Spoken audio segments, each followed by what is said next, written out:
The show begins in 3 minutes.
It's the White House Correspondents' Dinner, and some politicians are about to be roasted. Journalists gather to toast free speech at the White House Correspondents' Dinner. We have awards, scholarships, and laughs coming your way. It's Saturday night, and Colin Jost is not in New York. Get ready to laugh, everyone. The show is about to start. This star-studded celebration of the First Amendment. Picture a room full of the most prestigious names in Washington.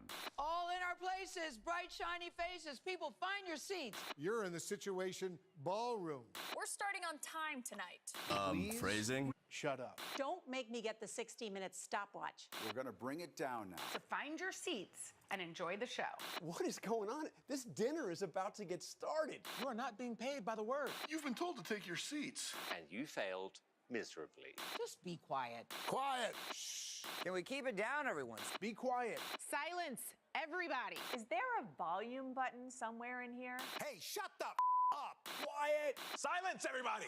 Zip it. Zip it. Do I have to come down there? Hey, shut up. The White House Correspondents' Dinner. The White House Correspondents' Dinner. The White House Correspondents' Dinner. White House Correspondents' Dinner. Begins in 10, 9, 8, 7, 6, 5, 4, 3, 2, 1. Let's go. Live from Washington, D.C., it's the White House Correspondents' Dinner with special appearances by Eugene Daniels, Lester Holt, Steve Kornacki, Scott McFarlane, Karen Travers, Kristen Welker, impressionist Matt Friend, the President of the United States, and tonight's headliner, Colin Jost.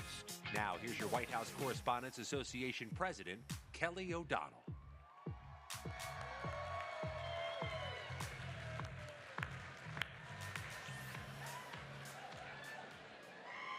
Now we've got your attention. That was a lot of fun, and you see how lucky I am to have so many friends with big personalities who were willing to be a little silly and to help us kick things off tonight. Thank you to all of them who said yes when I called across all the networks. Thank you, friends, for turning up for that. Mr. President, Vice President Harris, Dr. Biden and Mr. Emhoff, we welcome you as we celebrate freedoms that are both enduring and repeatedly tested. Your presence here speaks clearly and loudly about the essential connection between a free press, freedom of speech, and the democracy we value.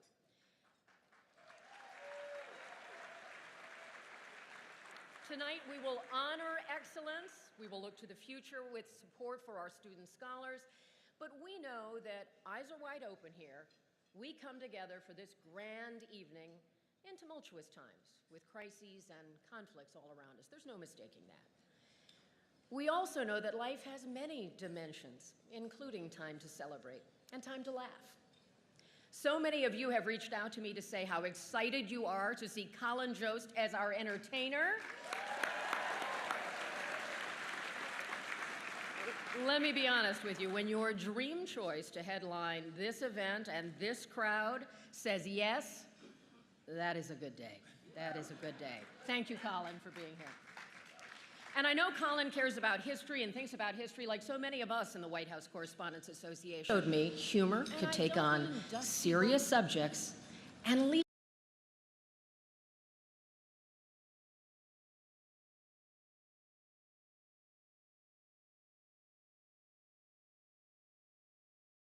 feeling a little lighter. So I asked Colin and our friends at Saturday Night Live to open up the time capsule, nearly 50 years of political humor, to take us on a fun and funny ride.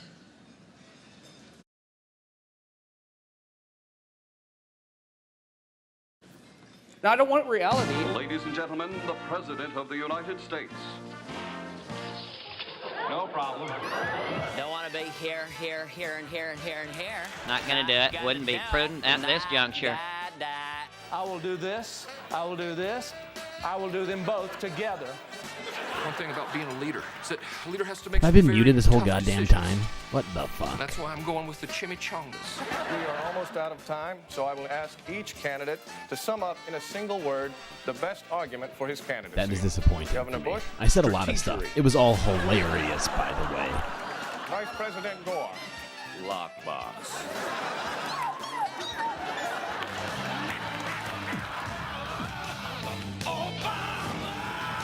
Oh my God, what happened? You made Barack Obama angry. And when you make Barack Obama angry, he turns into The Rock Obama.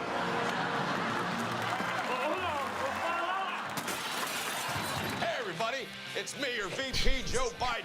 And I'm inviting you all to join me this Monday, the Biden Bash. Do you think you can jump higher than me? Well, now you can find out in a game I call, Do You Think You Can Jump Higher Than Me? Jesus Christ. Kung Fu exhibition. Was that 2 inches off the ground? Yeah, Wall Street Journal. Are you okay? Oh, goddamn. Yep. Honestly, she did a great Sean Spicer. Your mother has. Hey! I can't believe all this mess happened in Iowa because of an app. Hey, I have an idea for an app. It's called No Apps. Senator Mitch McConnell's seen here being told a black woman made a country album.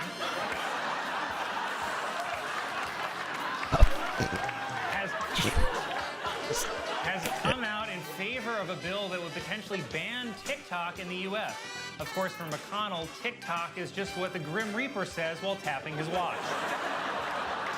You know, Jesus did some incredible things. Some would call them miracles. in terms of fish and with regard to bread. Yeah. This is my Yeah. Supposedly. There are others like it, but this is mine. I wrote it myself last night while screaming into an empty bag of Doritos. And we're gonna go in there, we're gonna get our pole watches so close. We're gonna get this close. Oh, God. I love Kate McKinnon. When can we get back to the Capitol and resume the vote? Oh, God damn it. Hello, DoorDash, it's Chuck Schumer. We have Congressman George Santos, seen here in a promo for a pawn shop reality show, was indicted on federal charges including conspiracy, wire fraud, and identity theft. He was also indicted for reckless homicide when that button shot off his jacket and killed a bystander. This entire country has been bullying me just because I am a proud gay thief. What else is new? America hates to see a Latina queen winning. You see, I'm not just a senator, I'm a wife, a mother, and the craziest bitch in the Target parking lot. House Speaker Mike Johnson said that he is blurring the faces on the footage of January 6 rioters so that none of them would be charged with a crime. So unfortunately, I don't we'll want reality. never know who they are. Illegal. It's a terrible time for our country. I am standing weirder than ever. I just pounded a Celsius. Let's do this. Woo! Now remember, we may be from different eras, but at the end of the day, we're both Joe freaking Biden. And live from New York, it's Saturday night. We are live, and our dateline is Their Washington. Biden impressions kind of suck. Thank you, Lauren Michaels, Colin, and the SNL team. Now to our first bit of business. All right, Kelly, would you shut up? 50 years of SNL, we can applaud for a moment. That was my whole life flashing before my eyes of watching all of that. We begin with our business of the awards tonight, and we honor excellence, not only to recognize the superb reporting, writing, and photography, but to inspire more great work from so many of you. When true facts, real accountability, and well-reported insights are so vital. I turned to a newsman I first met when I was a college intern, and he was a local news anchor in Chicago. That means I've admired him for a long time. Please welcome the anchor and managing editor of NBC Nightly News, Lester Holt.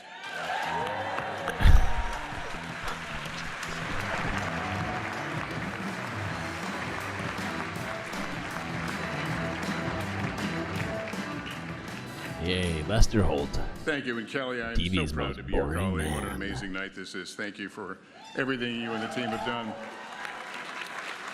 Each year, a panel of independent judges reviews dozens of entries for the 5 major WHCA Journalism Awards. It's my honor to announce this year's winners. The Aldo Beckman Award for Overall Excellence in White House Coverage, named for a former association president, the late Chicago Tribune correspondent Aldo Beckman, goes to Barack Ravid of Axios. Yes, everything is functioning properly right now, thankfully. Displayed deep, almost I intimate changed levels of sourcing a ton in the of United settings, States and abroad that produce stories and closely seems to aligned be to the events working that so far, subsequently knock on wood. transpire. His stories put the reader into the room as decisions were being made in the tumultuous aftermath of the October 7th Hamas-led raids on Israel. Jesus Christ, Ladies is this what and we're going to gentlemen, do? the WHCA is pleased This to give is the what we're Aldo gonna do. Beckman Award to Barack Ravid.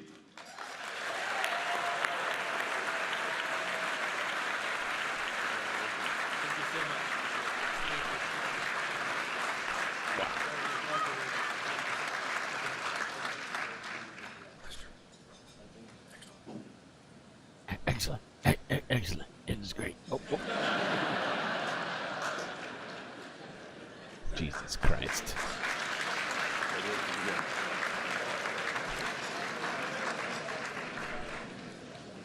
Did they say this guy was an Israeli reporter?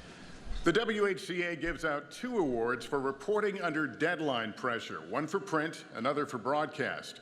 Each includes a prize of $2,500. Back 'cause it's live. This year's print winner is Peter Baker of the New York Times. The judges said Baker's coverage of President Joe Biden's visit to Israel just days after the October 7th attacks filed on deadline from Tel Aviv combined a comprehensive recounting of that whirlwind trip with expert reporter-driven analysis of the president's messaging and priorities during a fraught moment. He carefully selected observations of public events paired with well-sourced reporting of behind-the-scenes detail, smartly summarized the emotional cross-currents, diplomatic chaos, and other challenges surrounding the journey.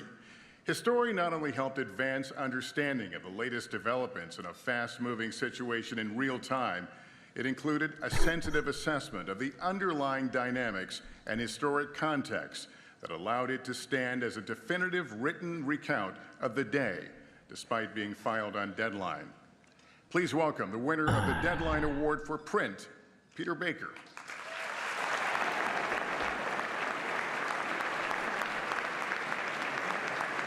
Let me look this shit up. I'm trying to stay calm. It's not going amazing. Especially when they bring, New York Times journalists on to give them awards, even though they were part of the misinformation campaign that helped Israel in waging this genocide against Palestinians. No big deal. All right, now the Broadcast Award for Excellence Under Deadline Pressure. This year's winner is Tamara Keith, NPR.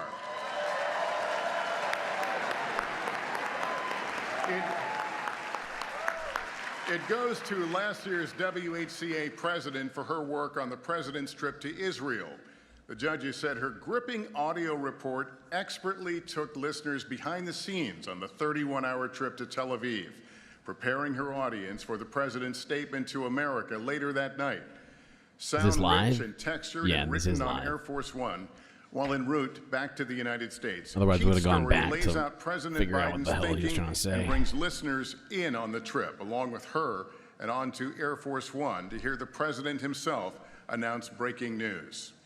And Keith's quick work as part of the White House press pool to share her audio also speaks volumes of her professionalism and of her dedication not only to her employer, NPR, but also to her colleagues at the White House Correspondents Association and to Washington journalism. The WHCA is pleased to honor the deadline reporting of NPR's Tamara Keith. You've been a fan of Lester for years. I mean, the fact is, it's hard to not be a fan of him because he has no real personality traits. Like, he's the perfect vessel for news. I don't think he has any personal opinions.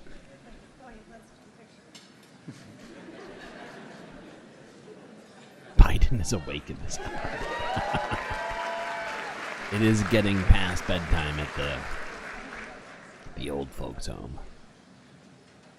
Now the award for excellence in presidential news coverage by visual journalists.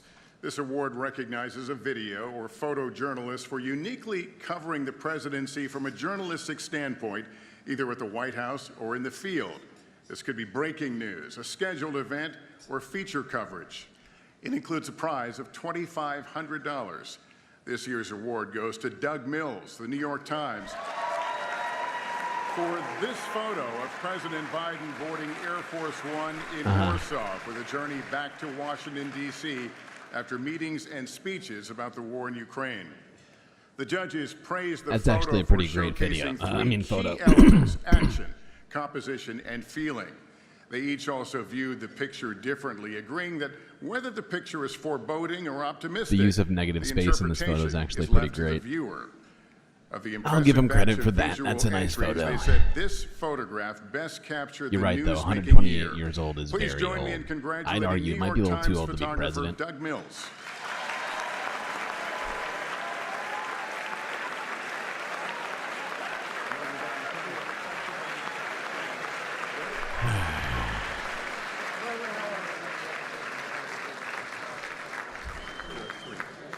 Come all together. Okay. Okay.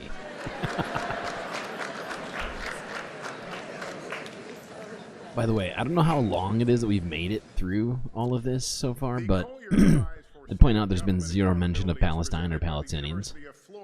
aside from the protesters. And communications. This is the 5th year we have presented this prize at the dinner, and it comes with a check for $25,000. This year's award goes to a collaboration between the Texas Tribune, Hold on, chat. I'll be right back. and Frontline, reporting on the tragic mishandling of the active shooter situation at Robb Elementary School in Uvalde, Texas, on May 14, 2022.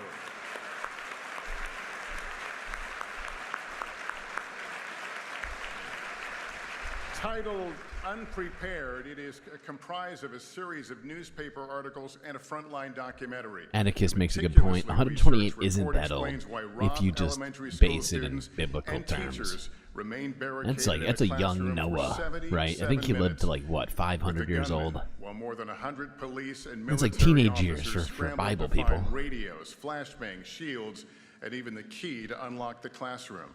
Investigators later surmised the classroom might even have been open during the entire siege. For more than a year, Loemi Creel, an investigative reporter with the Texas Tribune and ProPublica, led a team of reporters who examined video footage from 24 body cams and hundreds of hours of interviews with 150 law enforcement officers to untangle the actions and inactions that led to the deaths of 21 people, including 19 children. Creel and colleagues Lexi Churchill, Janit Zal-Hernandez, Jessica Priest, Perla Treviso, and Zach Despart contributed to the series. Juanita Ceballos wrote and directed the Frontline documentary.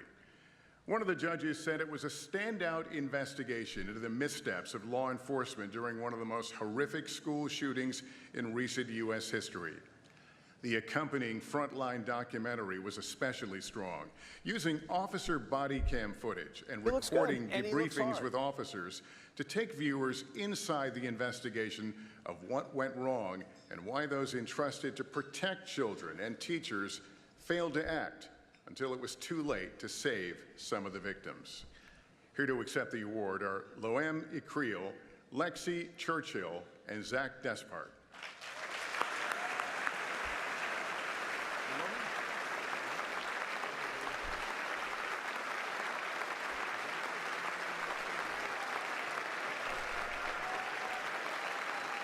All right, my prediction is that no one will be mentioning Palestine at all. And if I had to guess, the only person who might try is Colin Jost. That's the only person I can think of that would even attempt to say anything about it. They have, I'm pretty sure they've thought this through, and they're going to try and avoid any other problems. And by problems, I mean the truth. I don't want reality. And now the Katharine Graham Award for Courage and Accountability. Ooh, yay, courage and accountability. The legendary Washington Post publisher. And this year it goes to the newspaper she helmed. The judges said the Washington Post shows courage, sensitivity, and originality in breaking with journalism industry norms to inform and show readers how the AR-15 weapon inflicts horrific damage to the human body. The Post was transparent about its reporting methodology and courageous in publishing graphic images of victims of mass shootings, including children, and the after effects on survivors and families. Rid of the Second Amendment. It handled this sensitive subject well, with prominent warnings to readers that the images may be disturbing, and conversations with the families of the victims ahead of publication about the paper's methodology and intentions. The Post's executive editor, Sally Busby, also published a lengthy explanation outlining the newspaper's choices. She acted with sensitivity toward the victims and the survivors, and elevated our nation's important national conversation about it's just a press gathering. Why would they need to talk about the truth? The tragic blast That's effects crazy. of the AR-15. Jesus, I say that. The Post's decision to publish the story exemplifies the journalism, courage, and skill that Katharine Graham exhibited regularly under her leadership. Please welcome the winners of the Katharine Graham Award from the Washington Post, Nick Kirkpatrick, Sylvia Foster Frau, Todd Frankel, and Peter Walston.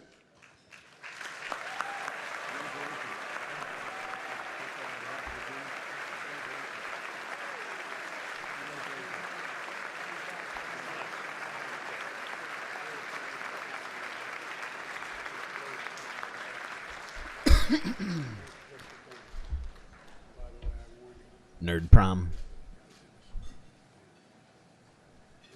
Kinda. It kinda is. A little bit. If you were like a really news-centric nerd.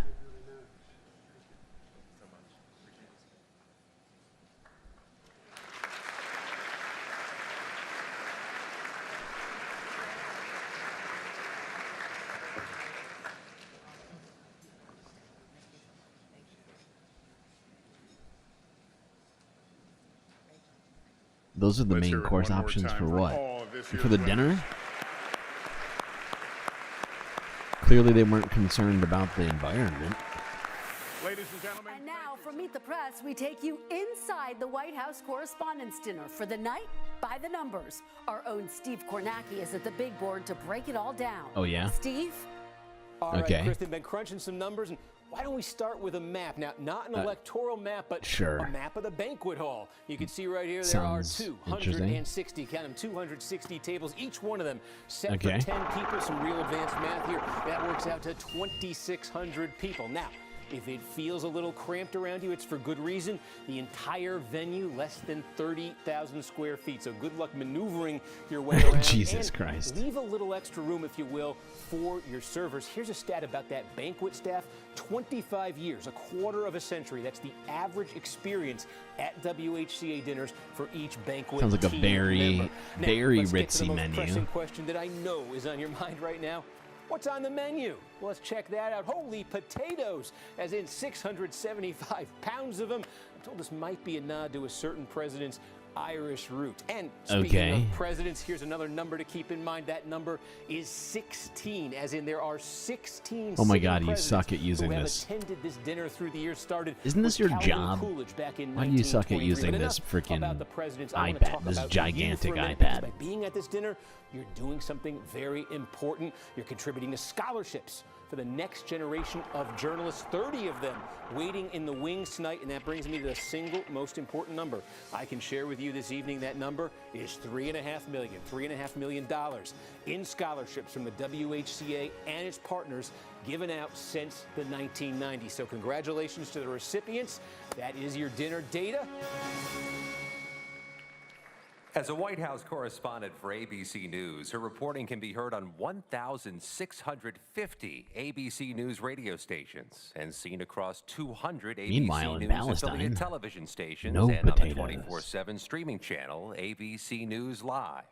Here's Karen Travers.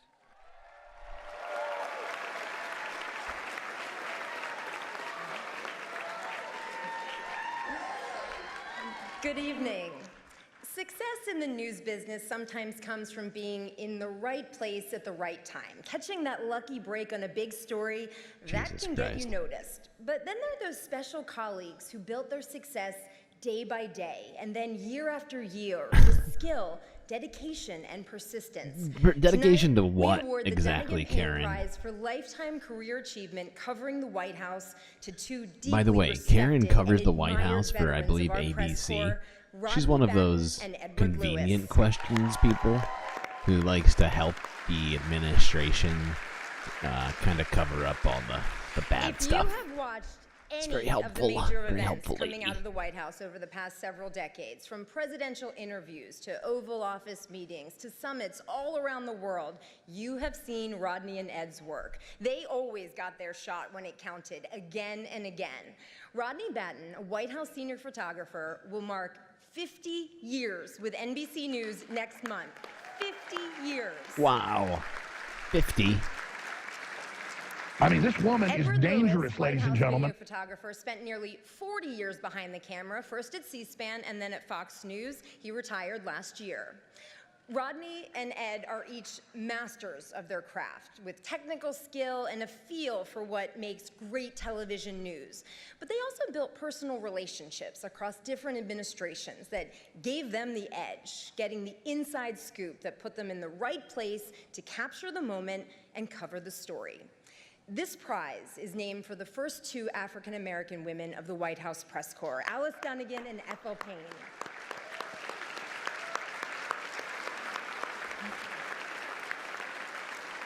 Their toughness covering President Truman broke barriers. Their sheer determination compelled President Eisenhower to take their questions. Rodney Batten and Ed Lewis built their reputations through hard work. Eisenhower. Their big personalities made them well-known and very well-liked across the entire White House press corps. I love how we're talking about Eisenhower instead of Palestine. Incredible careers at the White House. I don't want reality. I was stunned. I just couldn't believe it. And this is a great honor. I really am honored, very flattered. I shed a few tears, too. How many people can come in here every day and be this close to the President of the United States? Yeah. The leader of the free world. Born and raised in Washington, D.C. I spent many years riding by. Yeah, I'm not saying Eisenhower. I'm not making a judgment on Eisenhower. I'm just asking why we're talking about Eisenhower. From what? Like, what year was Eisenhower? 58, 60? Son of a bitch, I can't even think of what year. I think it's before. Wait, God damn it, now I gotta look this up. But like, I'm just saying, it's like it's beyond old news. The pinnacle of covering the White House. 53, yeah, okay, 53. The press corps of the United States. I had the honor 53 to of 60. the night that the U.S. Wait, what? had the Bin Laden situation. I was called in. We were just shocked to see what was going on, but we knew that there was something big, and we had to get to work fast. This job requires teamwork. I've been here a little bit longer than Ed, so a lot has changed, and a lot. I mean, to be witness to that. It's just incredible. Has Al Roker ever won? I think he has won one of these White House Correspondents' Dinner Awards. And I lost it. This country I'm looking it up. Elected a man who was black.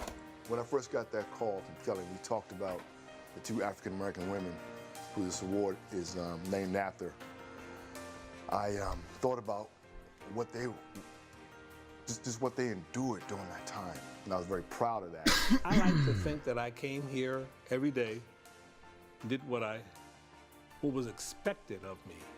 I really admire the change that the White House Correspondents took in making sure that people of color, other nations, ethnic groups, maybe not, also had access to this press environment, because this is a center. I don't care where you go, you might think it is, but this is the center of the press in the United States. You make it in here, you've arrived.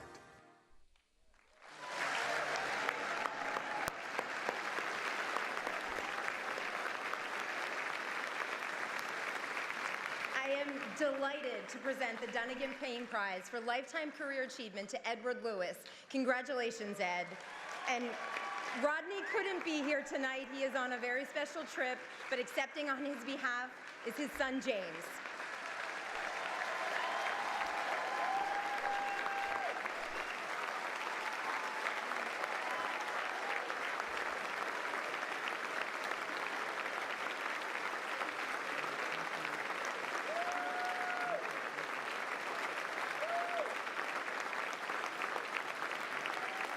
$100,000 a ticket? That's insanity.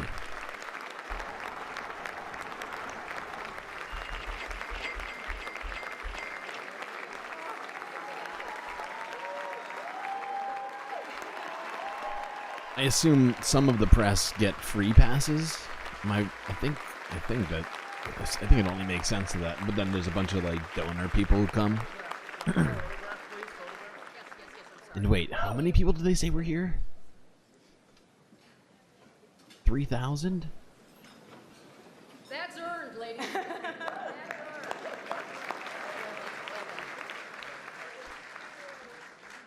Once again, congratulations to Ed and Rodney, and thank you all very much.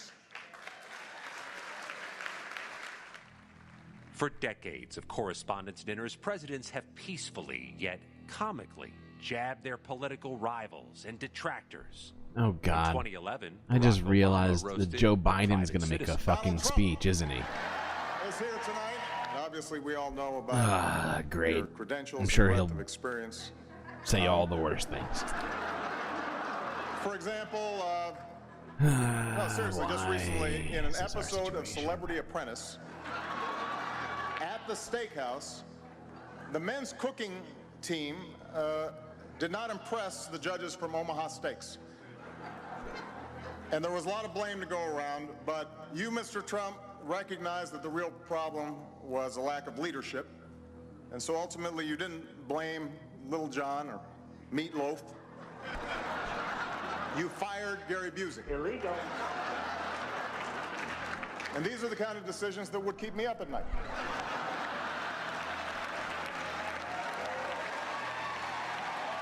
What was Donald Trump thinking? Would he recover from this? Tonight, your answer. Well, I will tell you, it is really a tremendous opportunity to be at the most failed dinner anybody's ever seen. Great to see you losers. He's actually doing a decent impression. Okay. Hello, everybody. Why is it so quiet? What's happening? It's quieter than Sleepy Joe. Hello, Joe. How are you? Great to see you. We're going to debate, right? That's what they're saying. There's a lot of stars here. There's a lot of great people. There's Scarlett Johannesburg. Scarlett is here from Black Widow. I love the blacks. I really love the blacks. It's true.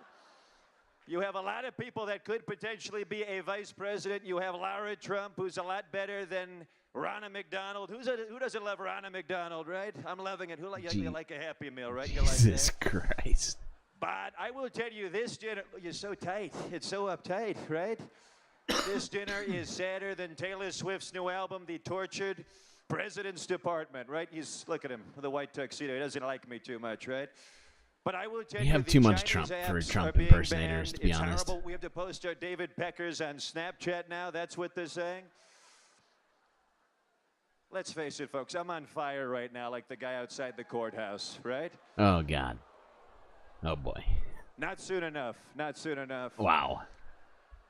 But I will tell you, I am killing this dinner harder than Kristi Noem kills the puppies. Moving on, please. Oh, man.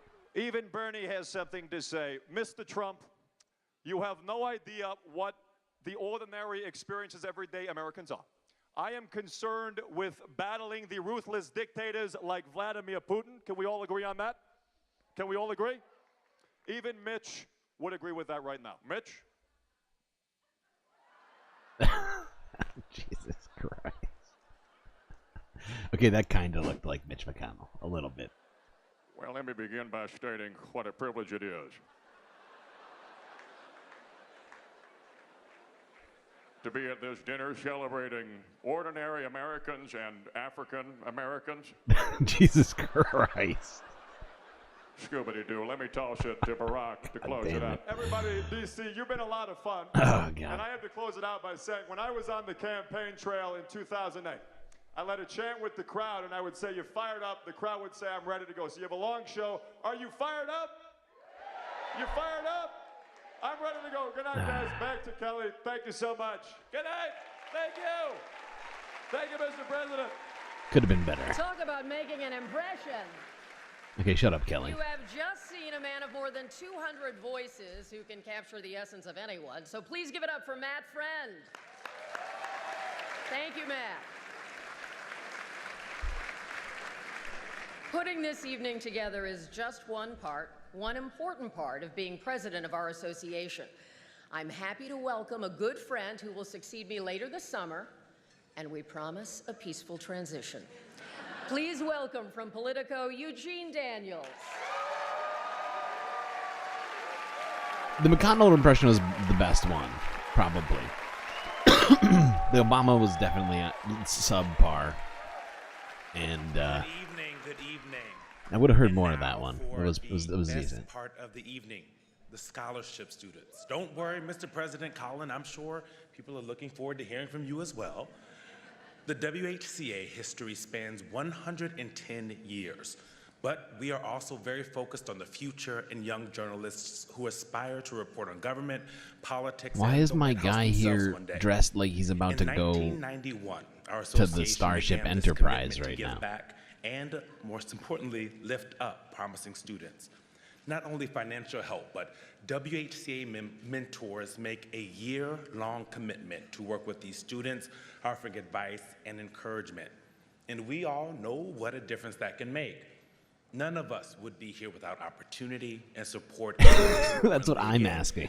That's exactly what I'm asking, PB. To lift us up. Why? We have built important Why is he dressed like he's on an episode of 70s Star Trek right now? And our scholarships. So thank you for your support and your checks. Thank you very much. Apparently he works for MSNBC. I am unfamiliar with him personally. 16 colleges and universities around the country. Friday, they received a tour of the White House, received a briefing with senior advisor to the president, Anita Dunn, and got amazing advice from journalists who'd literally been in their shoes. I can tell you from experience, they are bright, the future brilliant, is now, and ready to take all of our jobs. Let's meet them. I believe in the First Amendment. I believe in the First Amendment. Really? I believe in the First Amendment. I'm Amaya Gavika from Boise, Idaho. Alex Wally from Columbus, Ohio. Trinity Webster Bass from Jacksonville, Florida. Grace Konecki, and I'm from Hudson, Ohio. I'm Gabe Castro-Root from San Francisco, California. Sejal Govindra I'm from sorry. San Ramon, California. What's happening? Eli Boltz from Tomball, Texas. Danielle Lynn from Mission Viejo, California. You all have names. It's good. Pennsylvania. This is good. I'm from Boise, Idaho. Names and places. From Greenwich, Connecticut. Julianne Ventura from Indianapolis, Indiana. Okay. From Duluth, Georgia. McKenna Christie, I'm from Palo, Ohio. Sure. Dickus, I'm from Flagstaff, Arizona. Tyler Obviously. from Bowie, Maryland. Matthew Patillo Duh. from Lawrence, Kansas. Clearly. I am from Upper Marlboro, Maryland. Catherine Sure. Mahoney from Olney, Maryland. Deacon Ward from Why not? Orlando, Florida. Juan Pablo Okay. Lopez from Bogota, Colombia. Marika That's great. Friedman from Silver Spring, Maryland. Maggie Downey from Milton, Connecticut. Uh-huh. Jaevi, originally from Iran, currently living in the Bay Area, Yeah. California. Ava Right. Thompson from That's Chicago, clear. Illinois. Leah From Weston your name from tag. Des Moines, Iowa. Grace Kenyon from Fort Collins, Colorado. I wonder Patricia what Johnny these from Scottsdale, journalists Arizona. and representatives think about Future of free journalism. speech on campus right now. Since we're talking about free speech and all, it's being cracked down We are the on. voice of the people. We are the voice of the people. Just wondering out loud about things.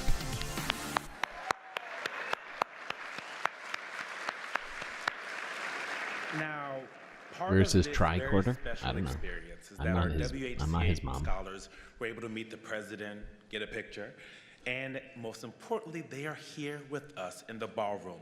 Y'all stand up and wave to your future employees. Wherever they are. Is that lock? Is that a lock? They're definitely going to be future employees? Okay. Weird.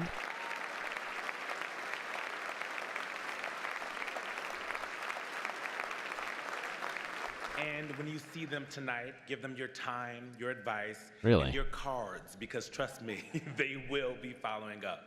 Thank you. Have a good night. Okay. What just I'm a White House happened? correspondent. Of course, I've learned to tune out these showboats. I'm a White House audio technician. Okay. Of course I'm a good boy for You guys material. suck at audio, I'm by the willing to way. listen. It's really bad usually. Of course I can get on the air from anywhere. I'm a White House correspondent. Of course I don't mind if the National Park Service cuts the lawn during my live shot. I'm a White House still photographer. Of course I don't need to climb the corporate ladder. I spend my days up here already.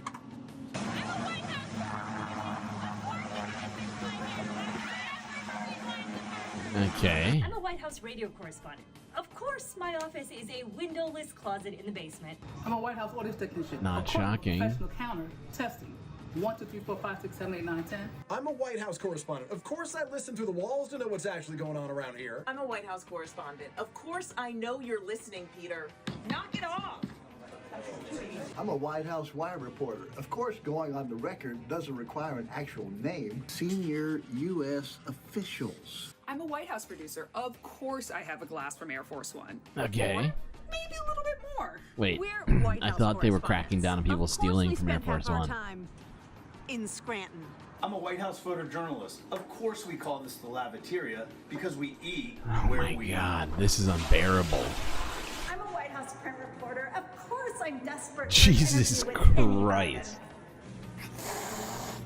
I'm a White House correspondent. Of course, I ask multiple questions on multiple topics with multiple follow-ups. Except for Palestinian human rights. I'm the White I House don't want press reality. secretary. Of course. Oh, Corinne Jean-Pierre? Really? You are a horrible human being. Tonight, I want to get ahead of the Coming president, straight and from I have this space. speech right here, and there's some great China. questions. Here's my favorite. No. We're White House press. Of course we move press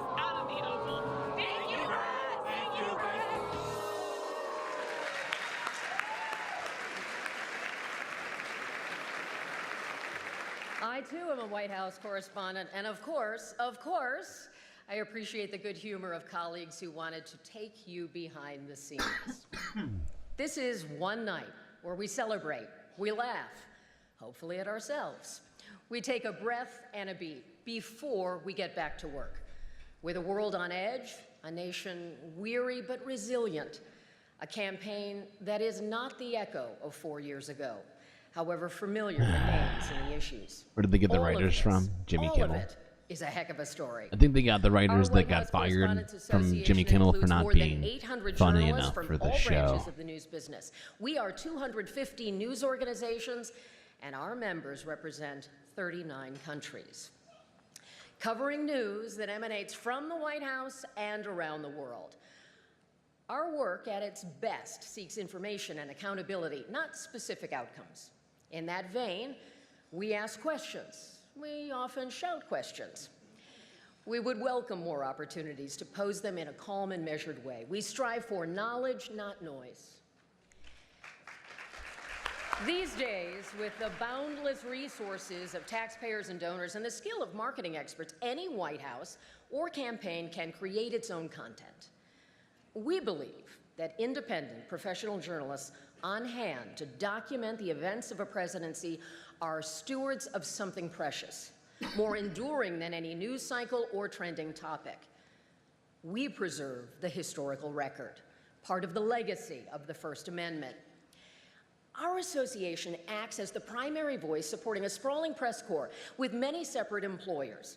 We advocate and organize for press access around all daily events, foreign and domestic trips, and then we tackle things like workspace facilities and membership activities. I am grateful to our board for all of your hard work, and a special thank you to our Executive Director, Steve Thoma, for your expertise and dedication. Thank you, Steve. My gratitude is multiplying because this week marks a career anniversary for me. 30 years with NBC News. I am very lucky. I'm very lucky. No kidding. Mr. President, I think that might What have have been you done with applauding that? age there. Tell I me. don't know. I am What'd you say? optimistic that we can do more to demonstrate that a free press serves democracy, even when truth can be tough to discern and trust is hard to earn and maintain. Even when some of our fellow citizens tune us out, we have work to do to understand the difference between reporting and posting, to use our voices to inform and not to inflame. Those close to me know that I have been counting the days to this dinner for months. But I knew there are others in our news community who've been counting too, for very different reasons. At the Wall Street Journal, they are counting. For Moscow correspondent Evan Gerskovich. Wow. 396 days since he was jailed in Russia. The U.S. government Yep. has It's been over a Evan year. wrongfully detained. And Evan's parents and his family are with us tonight, and we are with you always.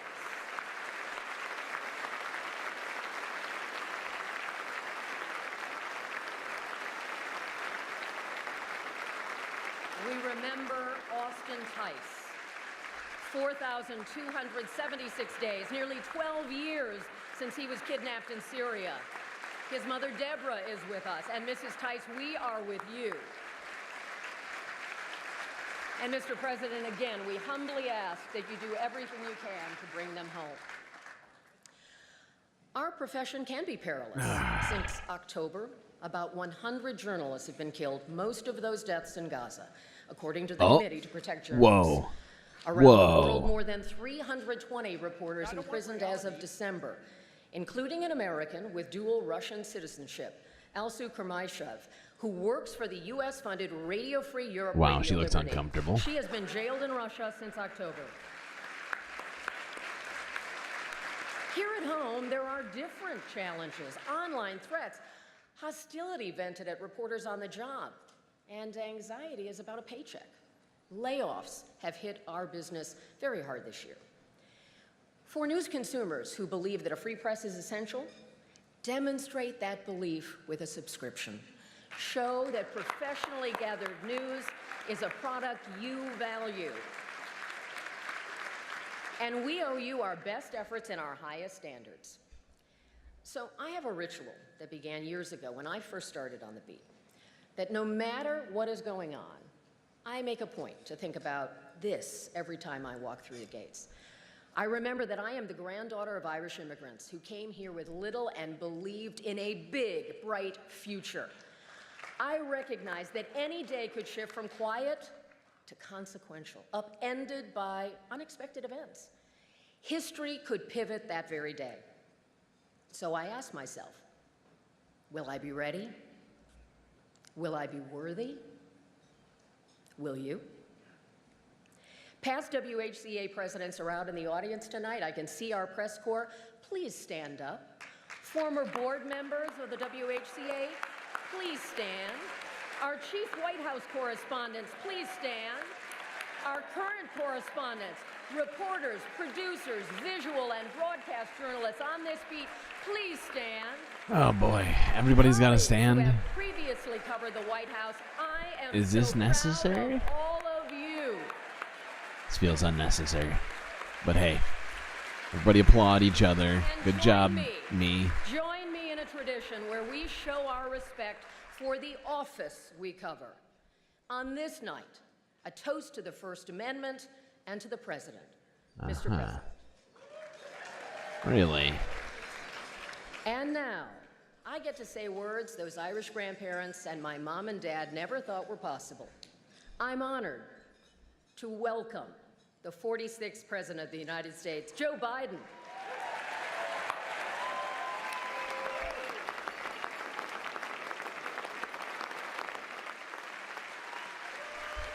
Oh, God.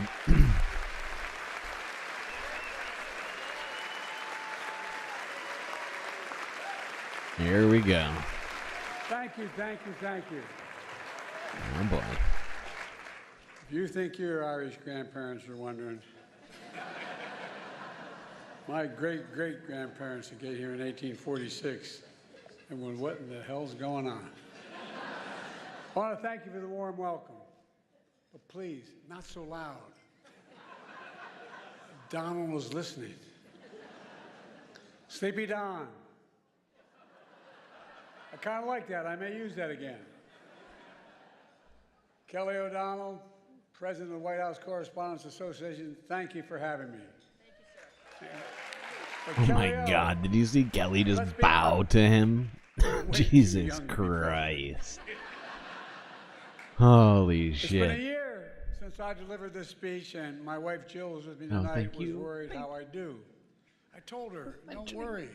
Just like riding a bike. She says, that's what I'm worried about. Of course, the 2024 election's in full swing. And yes, Is it? which is an issue. I'm a grown Yeah. man running against a 6-year-old. Well, I feel great. I really feel great. I'm campaigning all over the country. Pennsylvania, Georgia, North Carolina. I've always done well in the original 13 colonies. Why is that funny? And speaking of history, What, because it's a historical did you hear what reference? Donald just said about the major Civil War He battle? knows about history. Funny. Oh, Gettysburg. Wow. Really? Trump's speech was so embarrassing, the statue of Robert E. Lee surrendered again. But look, age is the only thing we have in common. My vice president actually endorses me.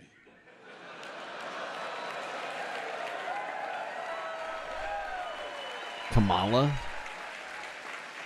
How many votes does I that had a get you? great stretch since the 7? State of the Union. Well, Donald has had a few tough days lately. You might call it stormy weather. What the hell? Trump's so desperate he started reading those Bibles he's selling. Then he got to the first commandment. You shall have no other gods before me. That's when he put it down and said, this book's not for me. Look, being here is a reminder that folks think what's going on That in joke's not Congress is 10 years political old, theater. but okay. That's not true. If Congress were theater, they'd have thrown out Lauren Boebert a long time ago.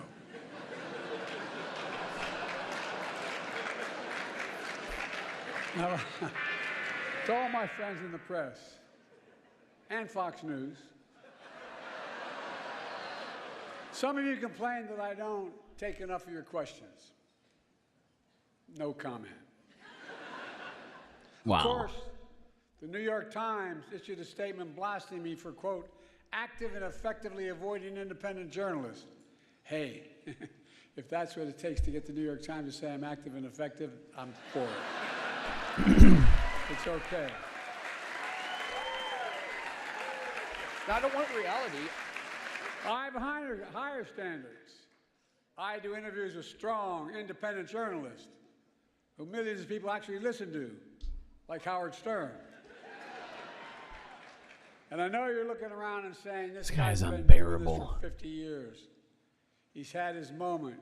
Give him someone else a chance. To say that, I say, Lauren, ignore the critics. Remember the time you said that you were not going to run for 2 terms, and now you're telling us that we're the assholes? On Saturday Night Live. 8. Okay. Who the hell says I'm not a real job creator? Look, Lauren's had even more comedians and actors joke about me, like the funny guy in Weekend Update, Michael Shea. He's hilarious. Scarlett Johansson, you did such an incredible job in your State of the Union rebuttal that you should be do Weekend Update. Clearly, you're the funny one in the family. Look, folks, on a serious note, I'll be back. I need to take a Colin and I piss. have another thing in common. Nothing important is going to happen right We now. both find strength in family. I got to spend some time with his family yesterday in the Oval Office. His speech sucks. Colin's dad was a high school teacher in Staten Island, and his mom is an incredible woman, a family of firefighters, was chief medical officer in New York City Fire Department on 9/11. As a doctor, she rushed to ground zero, risking her own life, treating and saving fellow first responders. Rushing into danger for others is my definition of patriotism and heroism.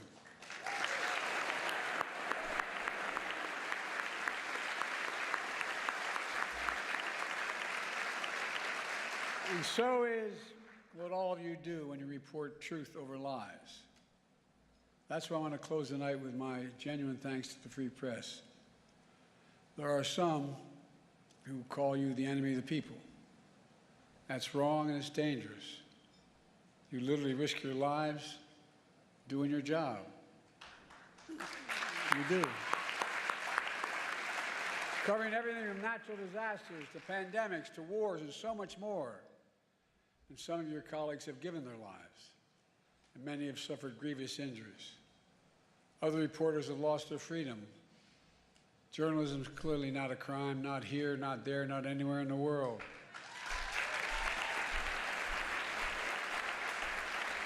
And Putin should release Evan and also immediately. Just we're doing everything we can.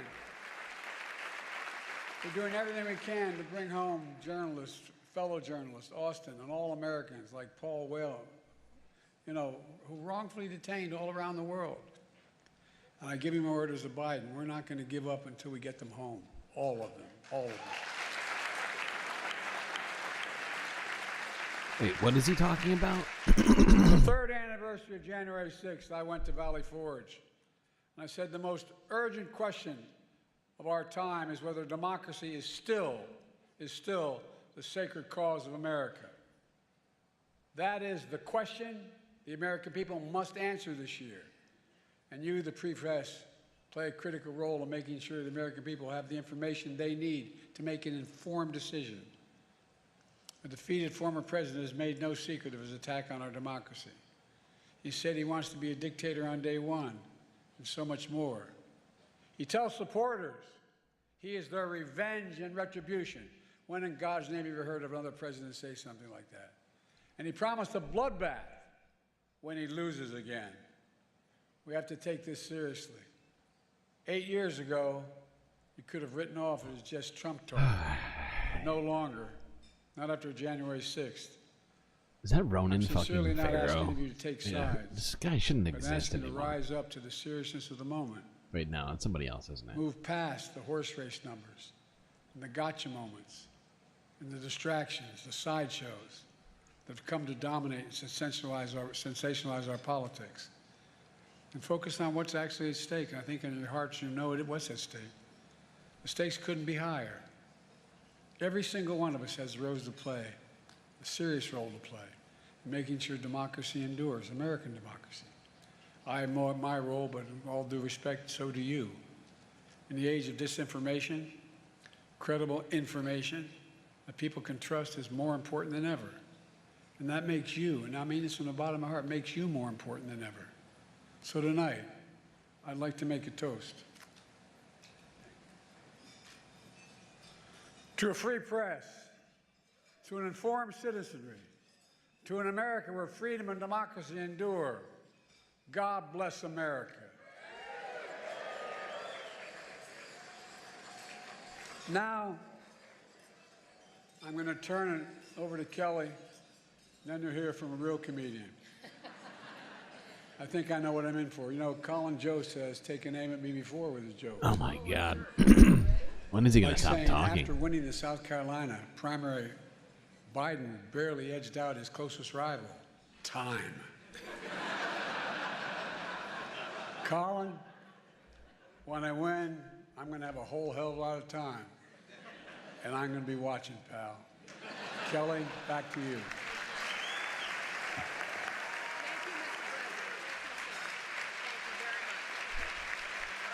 Thank you.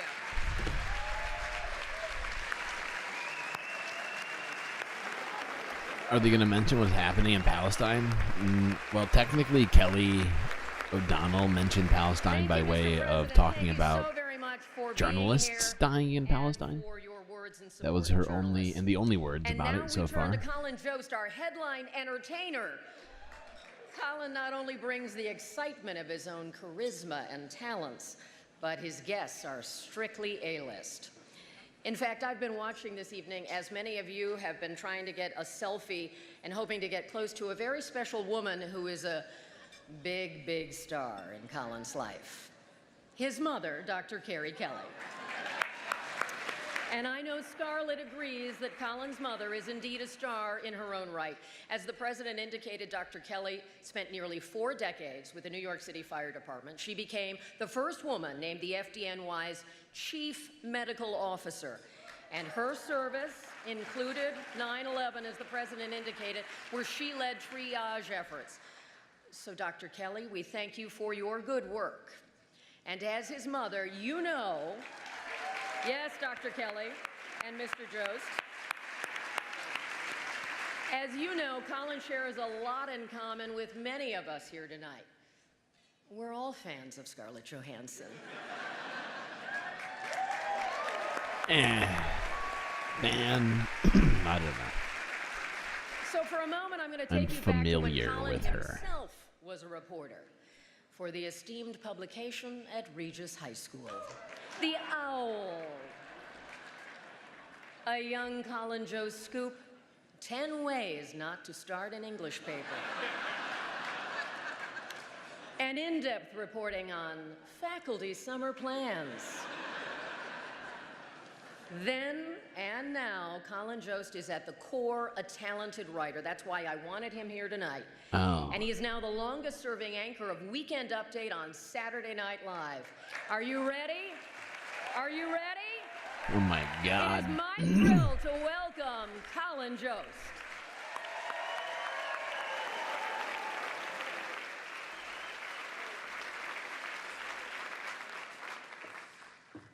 Whew. Thank you, everyone. Hello. That was hard-hitting journalism you saw in The Owl. I didn't know you were going to show photos of me from high school. Yeah, it's not really fair.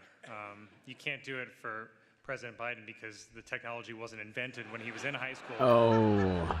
It's not really fair. Oh. Good evening, everyone. I'm Colin Jost, and I'll be delivering the Republican response. I'll be honest with you, I don't have a lot of time. I need to get back to New York because I'm juror number 5 on a big trial. Trump's lawyer took one look at me and he's like, he's got to be on our side.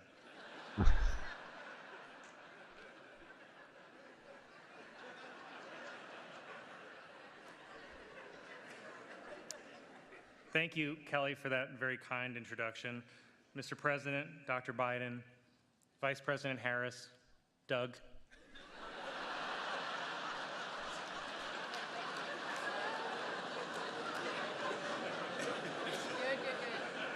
Doug, as you can tell from all the comments about my wife, I'm also used to being the second gentleman.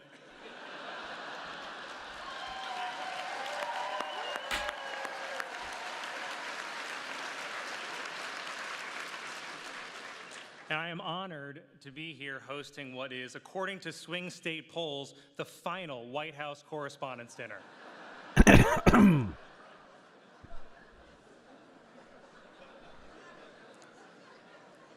I hope that tonight will be a night to remember for most of us.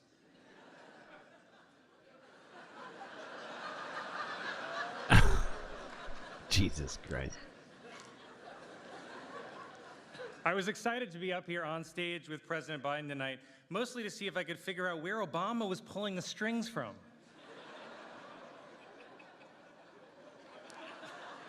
Jesus Christ. I have to admit, it's not easy following President Biden. I mean, it's not always easy following what he's saying. Like,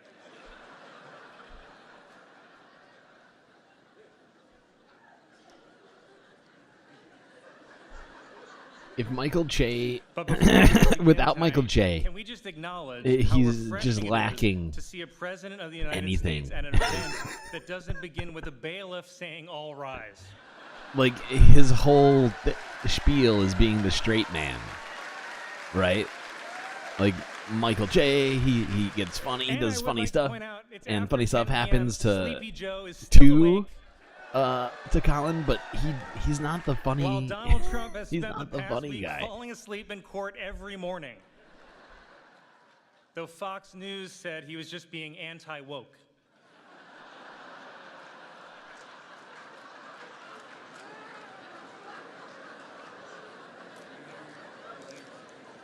We are all here tonight at Nerd Prom. Well, Matt Gaetz is at regular prom, but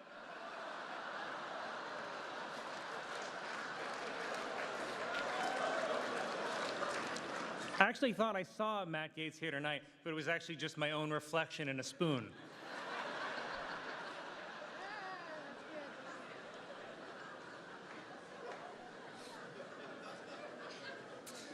Like many of you here tonight, I pretend to do news on TV. Oh, okay. Okay. Update co-anchor Michael Che was going to join me here tonight, but in solidarity with President Biden, I decided to lose all my black support. Jesus Christ. Che told me to say that, and I'm just realizing I was set up.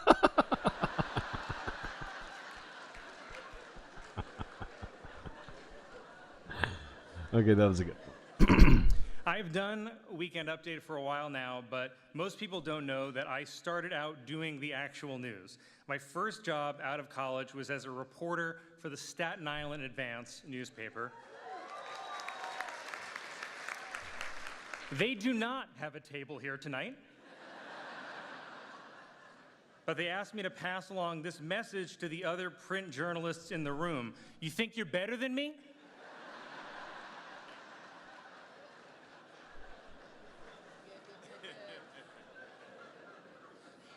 By the way, I want to point out, when I worked at the Staten Island Advance, we had a daily circulation of 100,000. The Washington Post would kill for that.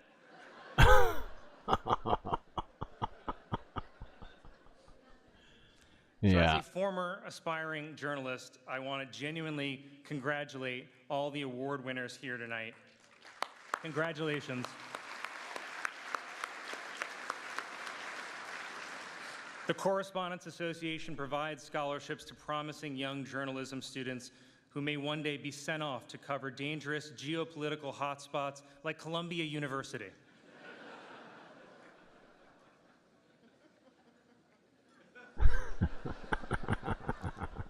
Yeah, Tonight, they didn't like this that event joke. is being televised live on C-SPAN. Woo! And if you're at home watching C-SPAN on a Saturday night, I hope they find your body soon.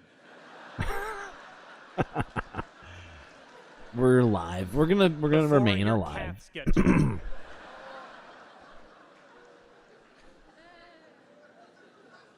There are so many incredible news organizations here tonight. Also, a few credible ones. The Washington Post is here. Washington Post. They were the ones taking your coats at the door. Please be sure to tip.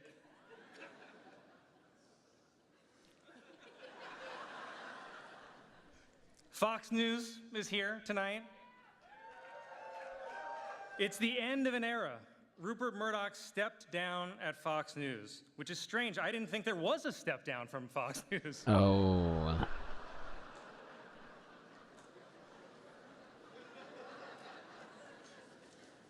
Trump Media is here. Trump Media, not at a table, just screaming loudly in the corner to no one. Wordle is here tonight. Sorry, I meant the New York Times. Ah, nice. Okay. I forgot they do stuff in addition to puzzles. Yeah, supposedly. I have to say, it's not a great sign when the only thing keeping a print media company alive are games people play on their phones. Mm-hmm. Too chilling for you guys? Yep, I think so. Too factually Room accurate. just froze faster than Mitch McConnell.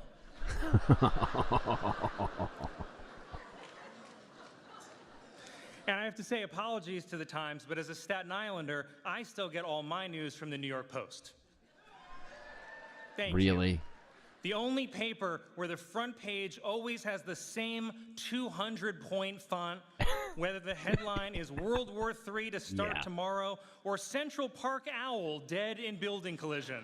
They're equally big news. That's why I use the same. You got to use the same font for them. The New York Post is like having the New York Times summarized for you by a crackhead.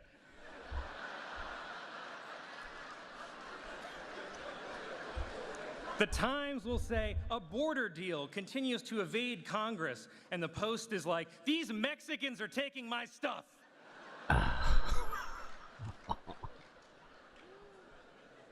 Yeah, that's pretty close. Yeah.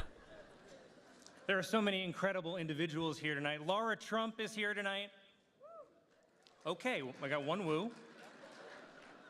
She recently released a cover of the song I Won't Back Down. Upon hearing it, Tom Petty died again.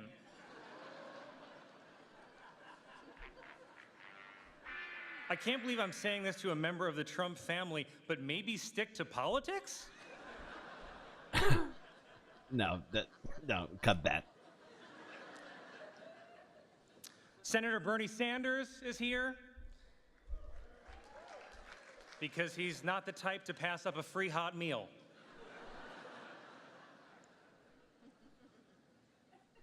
And in general, there are so many hardworking, influential senators and congresspeople here tonight. And I just want to say, on behalf of everyone I know, stop emailing us. You what? Stop it. We get it. Democracy is on the line. And your plan to save it is to flood our inboxes like your Crate and Barrel. I'm sorry. Are they really emailing SNL? It's also wonderful to be back in Washington. I love being in Washington. The last time I was in D.C., I left my cocaine at the White House. Luckily, the president was able to put it to good use for his State of the Union.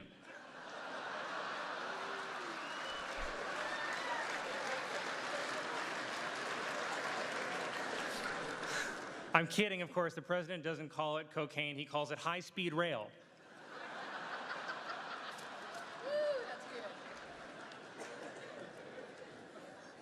By the way, can you blame the guy for turning to cocaine? He must be exhausted, orchestrating 4 separate trials against his rival, rigging the Super Bowl, and gearing up to steal a second election. Wow. It is a lot of work. It is a lot of work. I can't even imagine the amount of effort going into that. Laughed. I don't think by the that way, was a that laugh. Trump's 2 attacks on President Biden are that he's a senile old man and a criminal mastermind. Yep. I'm like, I think you gotta Heard pick that one. one before. Personally, I don't know any criminal masterminds who bike to get ice cream.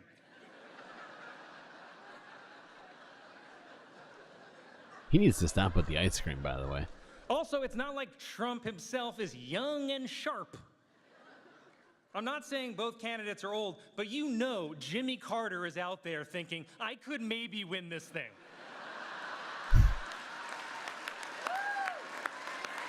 Yeah, pretty much anybody. Pretty much He's only anybody can 99. win.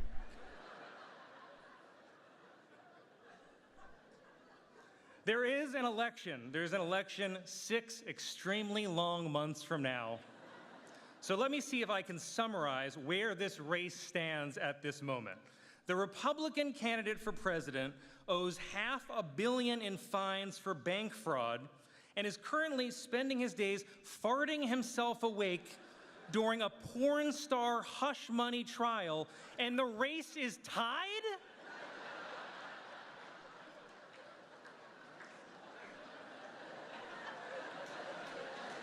The race is tied. Nothing makes sense anymore. The candidate, who is a famous New York City playboy, took abortion rights away, and the guy who's trying to give you your abortion rights back is an 80-year-old Catholic. How does that I'm make not sense? gatekeeping ice cream jokes. I'm gatekeeping ice cream eating for Joe Biden.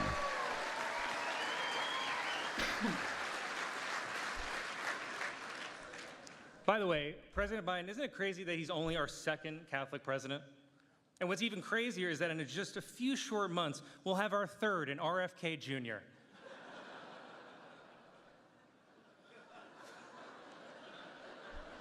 I'm kidding. Like his vaccine card says, he doesn't have a shot.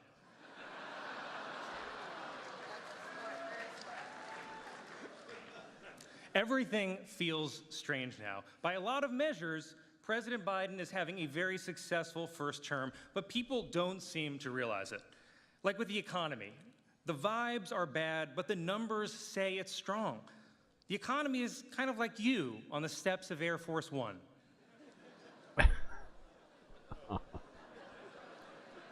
It feels like it's stumbling, but there is somehow upward progress.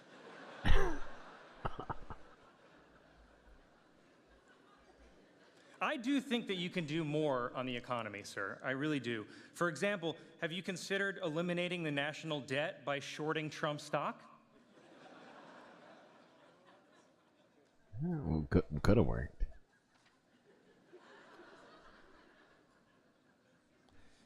People keep asking if our lives are better than they were 4 years ago. Of course they are. 4 years ago, we didn't have online sports gambling. What more do you need? By the way, that's probably what's keeping the economy afloat.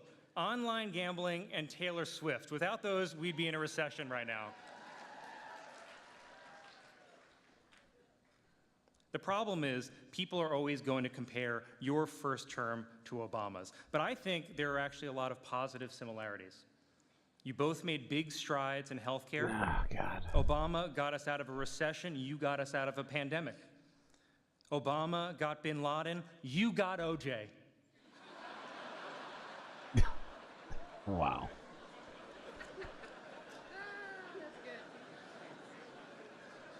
And by the way, now that OJ's dead, who is the new frontrunner for Trump's VP? Is it Diddy? By the way, I bet if Trump did select Diddy as his running mate, I bet this race would still be tied. I might actually bump him in the polls. I think even some Democrats say that they are underwhelmed, but I think they're just not living in reality. Manage your expectations, people. It's like tonight. Sure, we all wish we were at the Waldorf right now, but we're at the Washington Hilton. And we have to make the best of it. Just be happy you're not at the airport Hilton.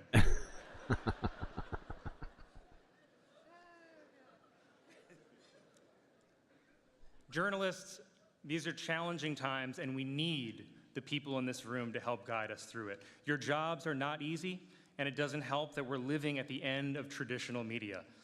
The gatekeepers are gone. Did you know that 90% of people now get their news exclusively from social media? And that must be true because I saw it in a random guy's TikTok. Yep. He was recording the video while science. driving a Toyota Corolla, but he seemed to know his stuff. Isn't it crazy, by the way, that TikTok could be outlawed in the US by the end of this year? That's a real shame, because we're going to need TikTok to document who is storming the Capitol next January 6th. Oh, God.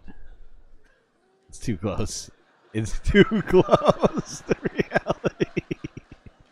Things are not bad for everyone, though. This may be the worst time in history to be a print journalist. It is the best time in history to be a courtroom sketch artist. My God, the most famous man on earth That joke is did on not go trial, over and there's well. no cameras allowed. Just the artists, their pastels, and their desire to make Trump look as bad as possible. Every sketch of Trump looks like the Grinch had sex with the Lorax.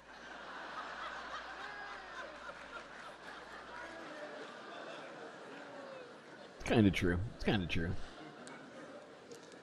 In closing, I would really like to take a moment to recognize all the print journalists in this room. Your words speak truth to power. Your words bring light to the darkness.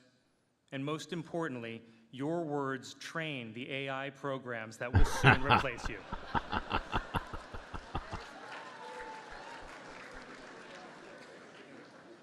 And finally, I wanted to thank my family, and I wanted to thank my friends for being here tonight to support me.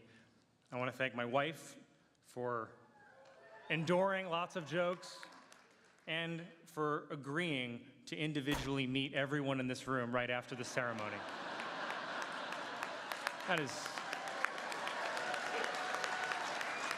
That's really special, honey. Thank you.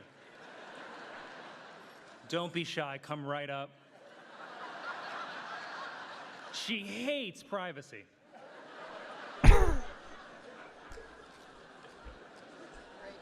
Divorce. And with my family in mind, I wanted to share one last thing with you before I go, and I wanted to share one thing with you, Mr. President, before I go.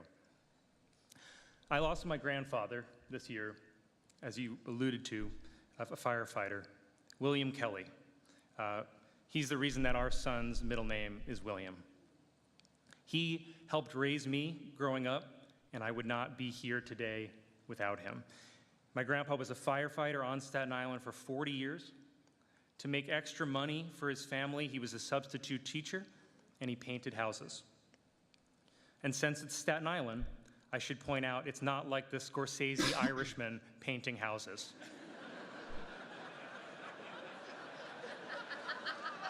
He was not a mafia hitman. He actually painted houses. The FBI is here. I don't want to start a whole thing. Wow. Jesus. My grandfather was another rare Irishman who didn't drink because he lost his father and his brother to alcoholism. And I swear, Mr. President, this is not an age comparison. You remind me of him. Some of your best qualities remind me of his. And I will say, he was 95 and he was still great at stairs. I think it's because he didn't try to run up them.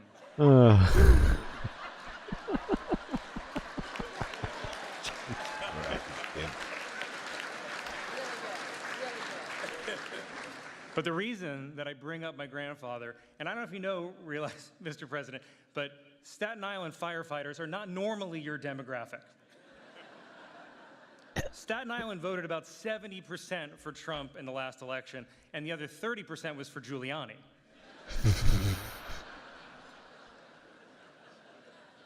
But Staten Island also sided with the British during the Revolutionary War.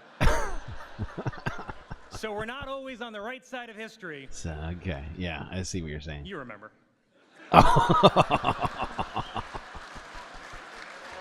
Okay. I feel like the only jokes that he made were stairs But my and AIDS grandfather, jokes on a Biden. Staten Island firefighter, voted for you, Mr. President.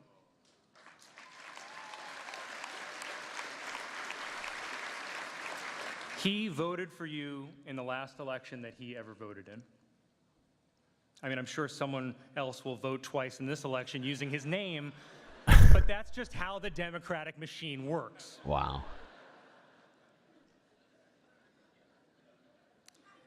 He voted for you, and the reason that he voted for you is because you're a decent man.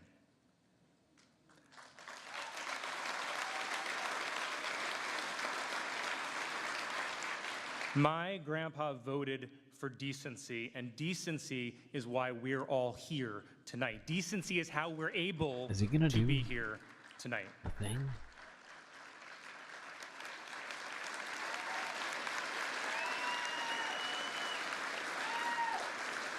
Decency is how we're able to make jokes about each other and one of us doesn't go to prison after. We go to the Newsmax after party.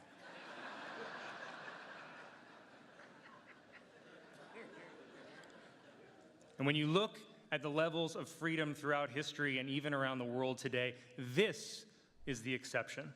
This freedom is incredibly rare, and the journalists in this room help protect that freedom, and we cannot ever take that for granted. Not all of them, I'll say that. That's for sure. So, Mr. President, maybe like two or three of them. I thank you for your decency on behalf of my grandfather, and I thank all of you. Damn, he did not do what I thought maybe he would do. For your decency as well. Felt like he was ramping up to something. I am very honored and grateful that you invited me here tonight. Thank you and good night.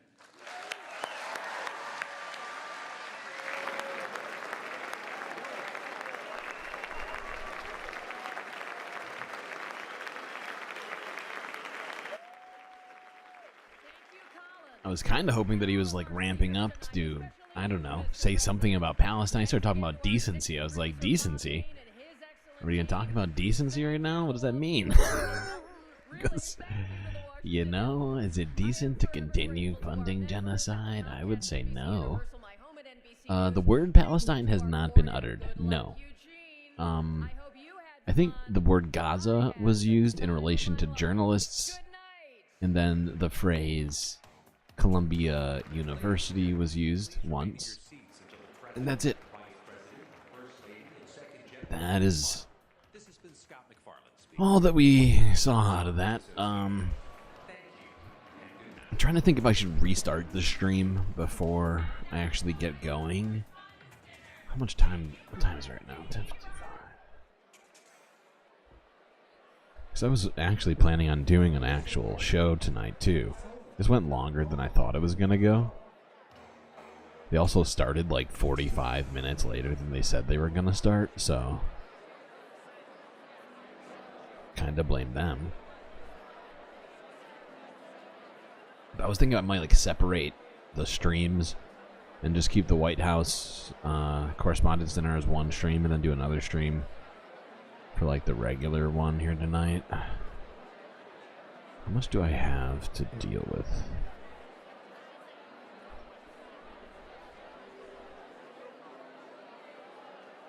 Yeah, I'll break the stream. What does that mean? Yeah, we're gonna do an actual show. No, we're gonna do an actual show. But I'm just wanting to what's it called? Like separate the two.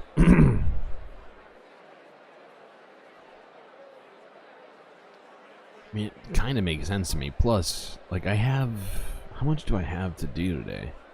Hold on, let me look at my list. Maybe it's short enough we could just do it right now.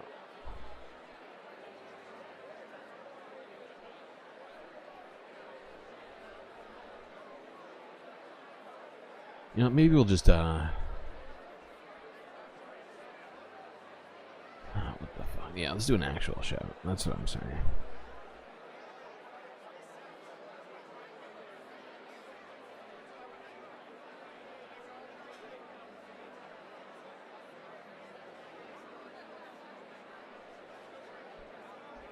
Alright, chat, yeah. It's just so I don't have to split them up and we can have multiple, in this case, I think I'm just gonna restart the stream, and I'm gonna make a link right now while we're talking. And I'll move over to that one.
Alright, chat. I will be back very shortly. Give me 15 minutes, and I will see you soon. I already made a new link for the new stream. I hope you managed to enjoy yourselves through that pretty unbearable White House Correspondents dinner. And in lieu of some of our early